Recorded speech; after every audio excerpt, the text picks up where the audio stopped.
রাহিম সবাইকে জানাই শুভ সকালের শুভেচ্ছা। আমার কৃষক ভাইয়েরা যারা কৃষি কাজ করে তারা ভাত খায় মাঠে, আর যারা চাষ না করে তারা যারা বিক্রি করে তারা খায় হোটেলে, কি ভাই? আর আমরা যারা ফলাই তারা ভাত খাই চক পাতারে মাঠে ঘাটে, ঠিক আছে? তার একটি চিত্রই দেখেন, আমার বাইরে ভাত খাইতে আছে, এই দেখেন কাকা, চকে ভাত খাওয়ার শান্তি আলাদা না? চকে ভাত খাওয়ার মজাই আলাদা। প্রচণ্ড পরিমাণ বাতাসে, এসির চাইয়ে ভাই ঠান্ডা বাতাস। এসি আর কি কাজে লাগে, এসি এই ঠান্ডা বাতাস আমার বাইরে ভাত খাইতেছে, দেখেন এসির মতো বাতাস। এই দেখেন, এই যে ভাত খাইতেছে কৃষক।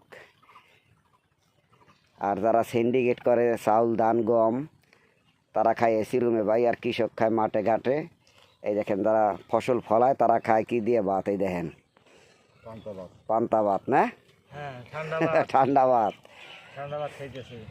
আর যারা অসাধ্য ব্যবসায়ী হেরা খাবে এসি রুমে, আর আমরা খাই আল্লাহর দেওয়া বাতাসে, নাকি? আল্লাহ আমাদের যে বাতাস দেয় এই বাতাসে আমরা খাই। আর বড় লোকে খায় এসি রুমে বসে, আমরা ফসল ফলাই আর তারা বসে বসে সিন্ডিকেট কীভাবে করবে। একদিন গ্যাসের দাম, একদিন তেলের দাম, একদিনকে নুনের দাম, মানে একটার পর একটা সিন্ডিকেট আছে। কি বর্তমানে যে সিন্ডিকেট চলতেছে, তেলের যে অভাব পড়াইছে, তেলের কিন্তু অভাব নাই। অসাধু কিছু ব্যবসায়ী এই তেল নেই সিন্ডিকেট। এই দেখেন, এই যে মাটি হাহাকার করে, তেল নাই, পানি দিতে পারি না, ফসল মরকে যাইতে আছে না ভাই? পানি বগর ফসল মরতে আছে, ফাল টাঙ্গে গেছে। এখন তেলের উপর সিন্ডিকেট করে, এর উপর অতি জরুরি ভিত্তিতে সিন্ডিকেট বন্ধ করার জন্য আবেদন করছি। এখন আমরা তেল বগর আমাদের জমি সব নষ্ট হয়ে যাইতেছে।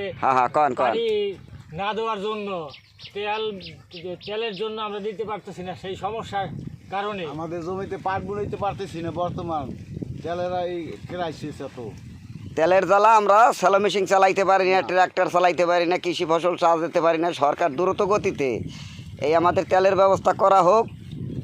আর যে পরিমাণ মানে গ্যাসের সিন্ডিকেট, তাতে তো কৃষক বাঁচার তো দূরের কথা, মৌতের কায়দা হয়েছে না?